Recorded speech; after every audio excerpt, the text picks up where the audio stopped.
తెలంగాణ ముఖ్యమంత్రి రేవంత్ రెడ్డి మరో సంచలన నిర్ణయం తీసుకున్నారు. కేసీఆర్ ప్రభుత్వ హయాంలో ఎన్నికలకు ముందు జారీ అయిన జీవోలన్నీ రద్దు చేయాలని ముఖ్యమంత్రి రేవంత్ రెడ్డి దాదాపు డిసైడ్ అయిపోయారు.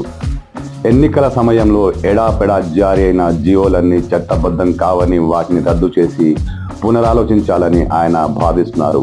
ఎన్నికలకు ముందు జనాకర్షక పథకాలు, వివిధ అభివృద్ధి పనుల పేరుతో కేసీఆర్ స్పెషల్ ఫండ్ పేరుతో చాలా వరకు నిధులు విడుదల చేశారు. వీటన్నిటిని ముఖ్యమంత్రి రేవంత్ రెడ్డి సమీక్షిస్తున్నారు. ఆయన ఈ జీవోలపై చాలా సీరియస్గా స్పందిస్తున్నారు.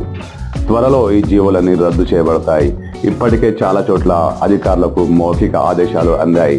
అంటే అభివృద్ధి పనుల పేరుతో జారీ అయిన జీవోలన్నీ రద్దు చేయాలని, ఇప్పటికే గ్రౌండింగ్లో ఉన్న పనులు మాత్రం కొనసాగించాలని ముఖ్యమంత్రి రేవంత్ రెడ్డి సంబంధిత అధికార వర్గాలకు సూచనప్రాయంగా మౌఖిక ఆదేశాలు జారీ చేశారు.